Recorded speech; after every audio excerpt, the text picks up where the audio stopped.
celebrate success, but that equally acknowledges challenges. And I want to speak to you not as a Kenyan speaking to Nigerians, but as one African speaking to fellow Africans.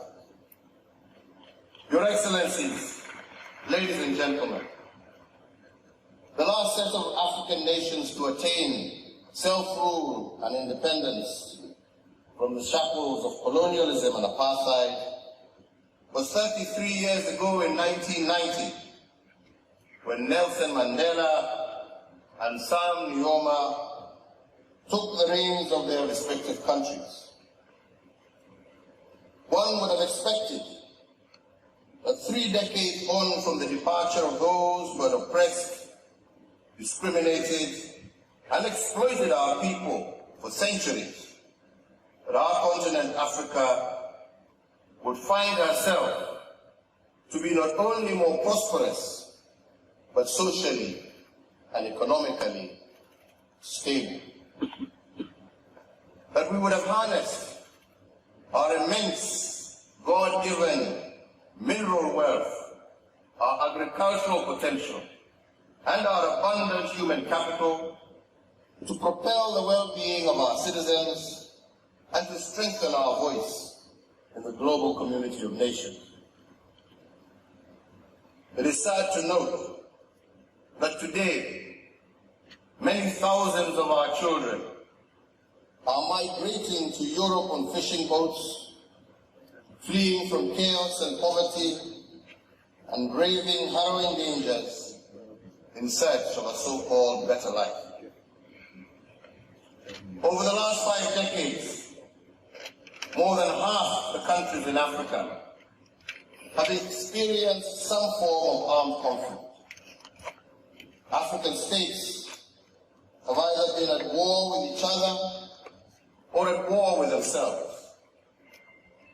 Today, as I stand before you, there are at least 50 active theaters of non-international armed conflict on our continent, with a few more teetering on the brink. But we must go back and ask ourselves, why are we here? We must remember that when our borders were carved out in European boardrooms in the late 1880s, our societies were torn apart by boundaries that do not reflect how we would have chosen to organize ourselves. Traditional kingdoms were split or destroyed in their entirety. Those who shared common languages and other fraternal bonds found themselves on different sides of arbitrary borders. And in some cases, the colonialists imposed one community to superintend over others as part of their divide and rule strategy that would allow them to govern indirectly.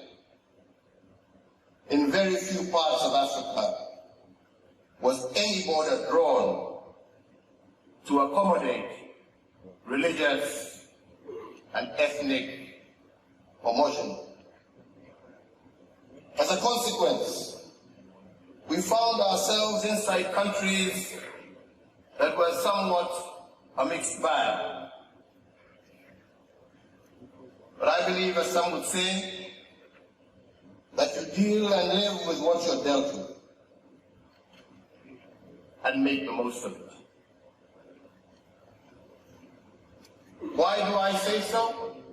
I say so because these differences, in and of themselves, are not fatal.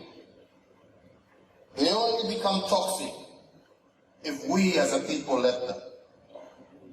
We must start to see strength in our diversity if we are really serious about assuming our rightful place in this world as Africans. And why do I mention this? because it is important to understand the genesis of most of these conflicts and what impact they have on our development trajectory as a continent. We must strive to identify the natural fissure lines existing within our societies that make it so easy for conflict to thrive and for democracy to be undermined. Against this backdrop, we can drill down to what I feel and believe are the three fundamental issues that are so easily weaponized to the detriment of our democratic growth. The first of these is negative ethnicity or tribalism, followed by religion, and lastly, economic greed. When you look deeply at the crux of most of our conflicts within our continent, we are either fighting for ethnic or sub-ethnic superiority of one community at the expense of others, or we are propagating divisive narratives that have their origins in religious differences or sectarianism. As we sit here today, we know for a fact that some of these elements I have mentioned remain a clear and present danger for the future of Nigeria. The incoming administration has a unique opportunity to use this inflection point brought about by a peaceful and orderly transition to take stock of what sort of future it wants for the people of this country and for the future of this nation. Will Nigeria continue fighting for its place on the world stage with one hand tied behind its back? Or will it use this moment in time to embrace a brave new way of doing things and thereby unleashing the full might of this green giant? Therefore, dear friends, as you celebrate victory of an election and prepare to inaugurate a new president, remember that your victory is not just about numbers, as Western democracies would have us believe, but that the real victory will be how you will reach out to all the voices in Nigeria and how every Nigerian, from Katsina in the north to Port Harcourt in the south, from Bambana in the west to Maiduguri in the east, how they will all feel included in your victory and see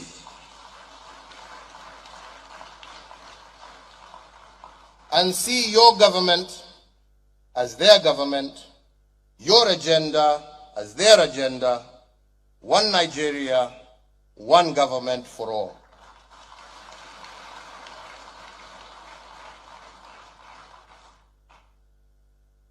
And if I may address His Excellency, the President-elect, President Tinubu, through you, Your Excellency, Vice President-elect, I speak to you as a brother, but also as an elder statesman in leadership. The contest is now over, and the hard work of building a prosperous and unified Nigeria now begins.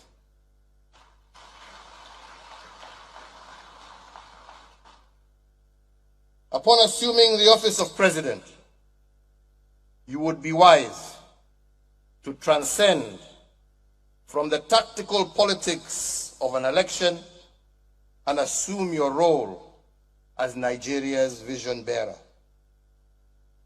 This will demand a complete overhaul of the adversarial mindset that we as politicians are conditioned to embrace during the electoral process. As president, you must learn very quickly to lead those who love you and those who loathe you with equal passion and commitment, because you are now the father of all.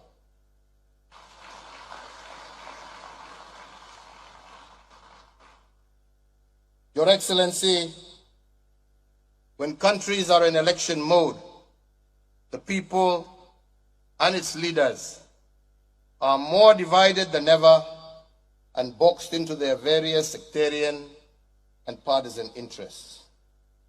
However, when you are the head of state and you take command of the country's armed forces, you become the embodiment of the sum total of the many different ethnic groups, religions that make up your country, and you become the symbol of unity. Indeed, you become the face of Nigeria. I encourage you to surround yourself with the voices of those who will counterbalance the hardliners that feel entitled to a piece of your office. You will lose nothing and gain everything by reaching out across the political, ethnic, and religious lines to those who may feel aggrieved by your victory in one way or another. Please allow them to exhale and be part of your vision for a greater Nigeria.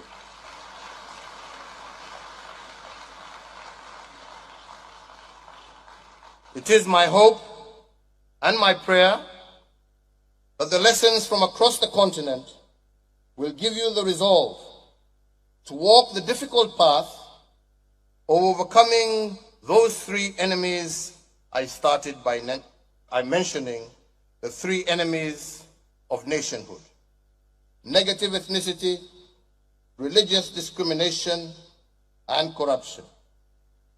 As your fellow African, I look forward to a Nigeria that emerges from this transition ready to flex and fight for its rightful place on the global stage with both hands at the ready. Your Excellency, President Buhari, I once again thank you for your leadership. I thank you for your friendship. Ladies and gentlemen, I thank you all very kindly for your attention. May God bless you all. May God bless the Federal Republic of Nigeria.